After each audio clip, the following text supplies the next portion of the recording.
Muy buenas tardes.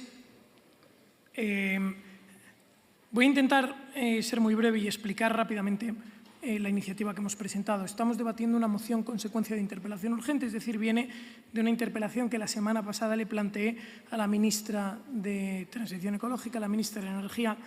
Yo le planteé una serie de cuestiones, en mi opinión, de absoluto sentido común.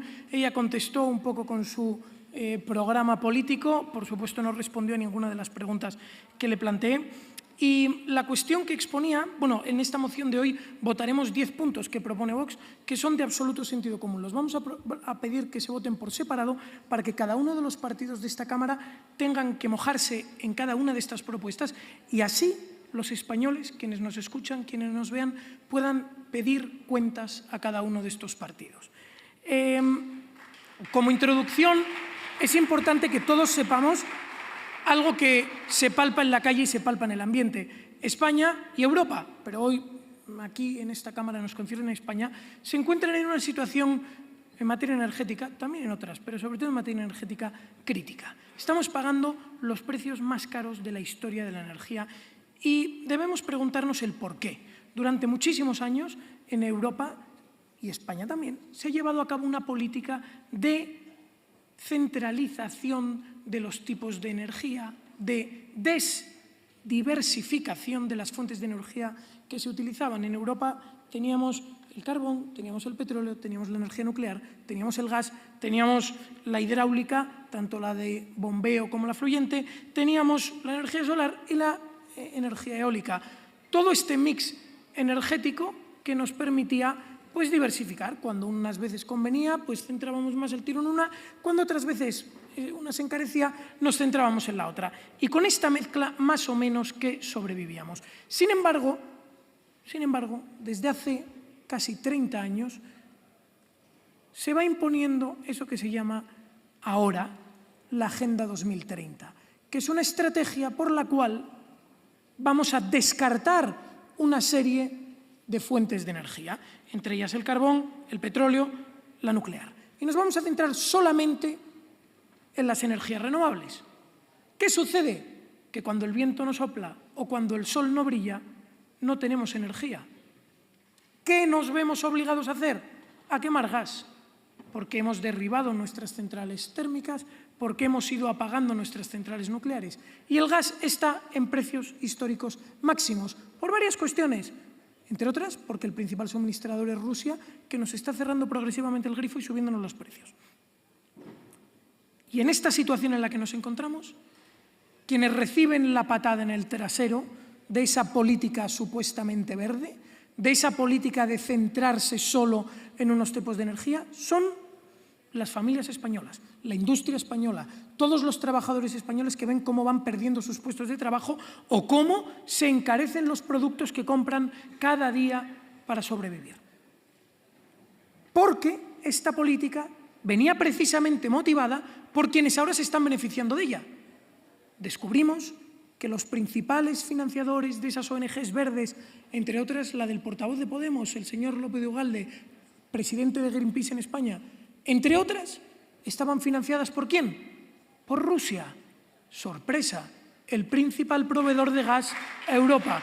Tiene todo el sentido del mundo. Resulta que aquella campaña de las nucleares no gracias, la recordarán, estaba financiada por los países del Golfo, principales productores y exportadores de petróleo del mundo.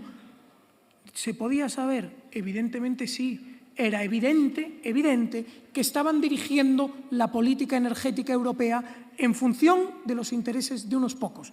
Y los perjudicados, los españoles, todos los europeos, pero hoy nos conciernen los españoles.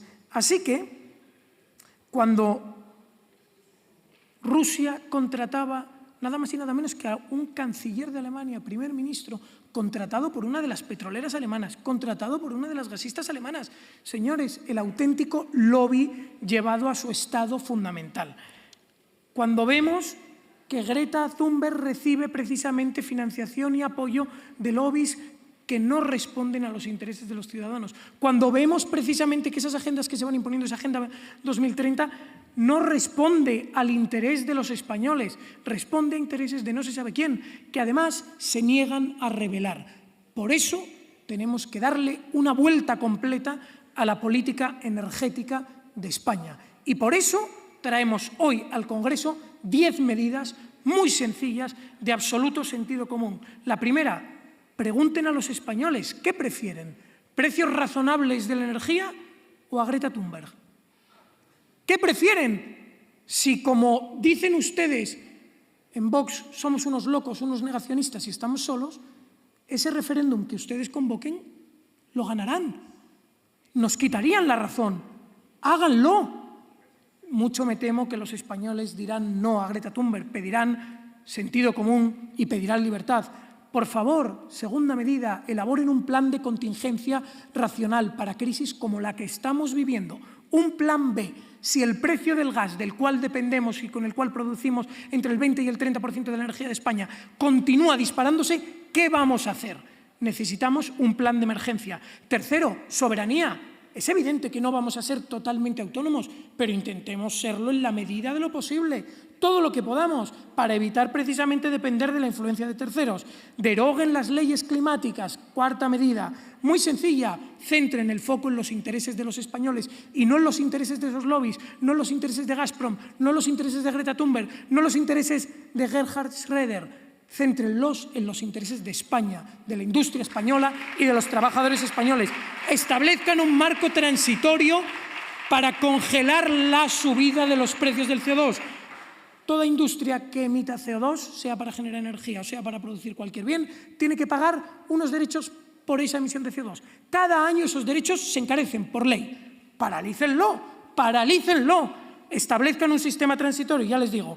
Mientras tanto, con todo lo que recauden del CO2, dedíquenlo a rebajar la factura. No hagan como ahora, que se lo meten en el bolsillo para sus chiringuitos. En definitiva, les traemos un total de 10 medidas de absoluto sentido común. Señoría, debe finalizar, por favor. Por favor, ténganlas en cuenta y a todos ustedes mójense y ríndanles después cuentas a sus votantes. Muchísimas gracias. Gracias.